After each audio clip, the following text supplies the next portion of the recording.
Hi friends, తల్లికి వందనం పథకం అమలు చేయడం కోసమైతే కూటమి ప్రభుత్వం సిద్ధమైందండి. ఈ 2024-25 బడ్జెట్ లో ఈ పథకానికి భారీగా నిధులనైతే కేటాయించింది. గతంలో వైసీపీ ప్రభుత్వం అమ్మఒడి అనే పథకాన్ని ద్వారా ఏడాదికి ఒక్కో విద్యార్థికి అంటే కుటుంబంలో ఎంతమంది చదువుకుంటున్నా ఒక్కరికే 15,000 అని చెప్పి 13,000 ఇచ్చేది. అయితే కూటమి గనక అధికారంలోకి వచ్చిందంటే ఒక కుటుంబంలో, అది కూడా ప్రైవేట్ అయినా ఎయిడెడ్ అలాగే ప్రభుత్వ పాఠశాలలో చదువుకుంటూ కుటుంబంలో ఎంతమంది ఉన్నా అంతమంది పిల్లలకు ఏడాదికి 15,000 రూపాయలు అయితే ఇస్తాము అంటూ హామీ ఇచ్చింది. ఈ హామీ మేరకు ఈ బడ్జెట్ లో ప్రభుత్వం అయితే నిధులను కేటాయించిందండి. ఈ తల్లికి వందనం పథకాన్ని అమలు చేయడం కోసం బడ్జెట్ లో 6,487 కోట్లను అయితే రాష్ట్ర ప్రభుత్వం కేటాయించింది.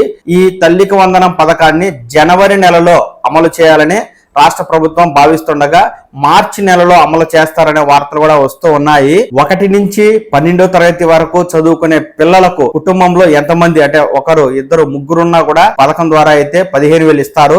ఒక్కరుంటే ఒక ఇంటికి 15,000 వస్తుంది, ఇద్దరుంటే 30,000, ఒకవేళ ముగ్గురుంటే 45,000, నలుగురుంటే 60,000 రూపాయల వరకు ఈ కుటుంబానికి ఇస్తాము అంటూ కూటమి అయితే హామీ ఇచ్చిన నేపథ్యంలో ఇక్కడ 6,000కు పైగా కోట్ల రూపాయల నిధులను కేటాయించింది. ఈ తల్లికి వందనం పథకానికి సంబంధించి రాష్ట్ర ప్రభుత్వం ఇప్పటికే గైడ్లైన్స్ విడుదల చేసిందండి.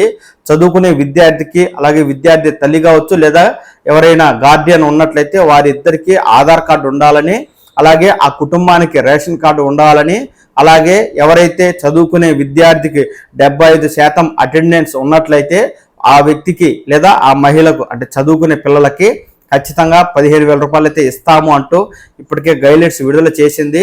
ఈ నేపథ్యంలో జనవరి లేదా మార్చి నెలలో ఈ పథకాన్ని అమలు చేసి చదువుకునే పిల్లలందరికీ అకౌంట్లలో వారి తల్లులుగా లేదా గార్డియన్స్ ఖాతాలో 15,000 రూపాయలు అయితే జమ చేయనుంది. తల్లికి వందనం పథకానికి సంబంధించి బడ్జెట్ నిధులను సంక్షేమ శాఖల వారీగా అయితే కేటాయించింది. ఆ వివరాలు ఇలా ఉన్నాయి. తల్లికి వందనం నిధులను కూటమి ప్రభుత్వం BC, EWS, minority, SC, ST సంక్షేమ శాఖల వారీగా 4,213 కోట్ల రూపాయలనైతే కేటాయించింది. పాఠశాల విద్యకు గత ప్రభుత్వం చేసిన ఖర్చు కంటే ఈ దఫా 1,526 కోట్ల రూపాయలను అధికంగా వ్యయం చేయనున్నట్టు ప్రకటించింది.